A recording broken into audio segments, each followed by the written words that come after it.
নমস্কার। আজও চলে এসেছি আমি আপনাদের সাথে নতুন একটা যোজনা সম্পর্কে আলোচনা করব বলে। তো লাস্ট দিন আমি আপনাদের সাথে যে যোজনা নিয়ে আলোচনা করেছিলাম সেটা হচ্ছে পিএমএসবিওয়াই, যেটা শুধুমাত্র অ্যাক্সিডেন্ট হলেই তবে আপনি ক্লেমটা পাবেন।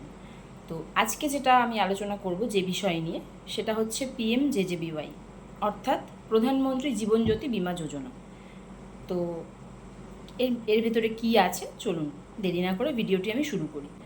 পিএমজেজেবিওয়াই অর্থাৎ প্রধানমন্ত্রী জীবনজ্যোতি বীমা যোজনা, এটাও একটা গভর্নমেন্ট ব্যাক ইন্স্যুরেন্স স্কিম, যেটা সাধারণ মানুষদের জন্য চালু করা হয়েছে।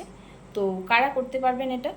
18 থেকে 50 বয়স, মানে আপনাকে আপনার বয়স 18 থেকে 50-এর ভিতরে হতে হবে, তবেই আপনি এই পিএমজেজেবিওয়াই স্কিম চালু করতে পারবেন। আর এটার যে কভারেজটা, এটার যে বেনিফিটটা, আপনি 55 বছর বয়স অবধি পেয়ে যাবেন।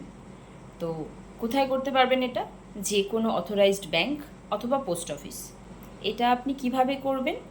যদি আপনার যে কোনো অথরাইজড ব্যাংক অথবা পোস্ট অফিসে অ্যাকাউন্ট থাকে, তো আপনি তবেই এই পিএমজেজেবিওয়াই যোজনাটা নিতে পারবেন।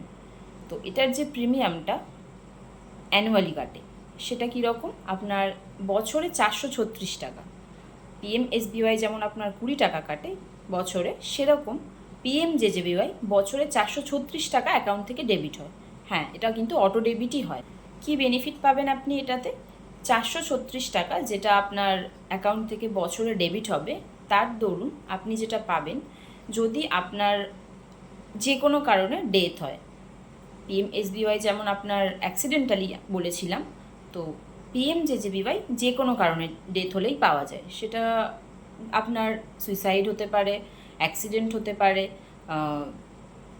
আর্থকুয়েক হতে পারে, বা আপনার যে কোনো কারণে যদি কোনো ব্যক্তি পিএমজেজেবিওয়াই করার পরে মারা যান, তাহলে 2 লাখ টাকার ইন্স্যুরেন্স ক্লেম পাবেন। এখানে আর একটা জিনিস আমি বলে রাখি, সেটা হচ্ছে আপনার অনেক ব্যাংকে অ্যাকাউন্ট থাকতে পারে। তো আপনি একটু দেখে নেবেন যে আপনার যে কোনো একটা অ্যাকাউন্টেই যেন এই 436 বা পিএমজেজেবিওয়াই বলুন বা এসবিআই বলুন, সেটা যেন ডেবিট হয়। কারণ এরকমটা নয় যে আপনার যদি 3টে অথবা 4টে ব্যাংকে অ্যাকাউন্ট থেকে থাকে আর আপনি সবগুলোতেই পিএমজেজেবিওয়াই করে রেখেছেন, তার মানে কিন্তু এটা নয় যে আপনি সবগুলোর জন্যই ক্লেম পাবেন। যে কোনো একটাই অ্যাকাউন্ট আপনাকে ভ্যালিড বলে ধরা হবে। আর আরেকটা বিষয়, যখন আপনি এই পিএমজেজেবিওয়াই করবেন, তো বা করেও যদি থাকেন, সার্টিফিকেট, এটার যে সার্টিফিকেট হয় সেটা কিন্তু অবশ্যই ব্যাংক থেকে কালেক্ট করে নেবেন। তার কারণ আপনি তো মারা যাবেন, বা আমার কথা যদি বলি, আমি তো মারা যাব। তো আমি যাকে নমিনি রেখে যাব, সে যাতে কোনো রকম কোনো সমস্যায় না পড়ে ডেথ ক্লেম করতে গিয়ে, তো সেটার জন্য আপনাকে এই সার্টিফিকেটটা ব্যাংক থেকে বা পোস্ট অফিস থেকে অবশ্যই নিয়ে রাখতে হবে।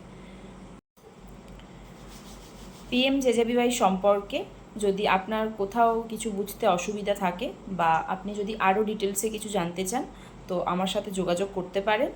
আর finance, savings, loan, government scheme বা ফাইন্যান্সিয়াল যে কোনো ব্যাপারে যদি আপনার কোনো ইনফরমেশান প্রয়োজন হয়, তো অবশ্যই আপনি কমেন্ট করে জানাতে পারেন। Thank you.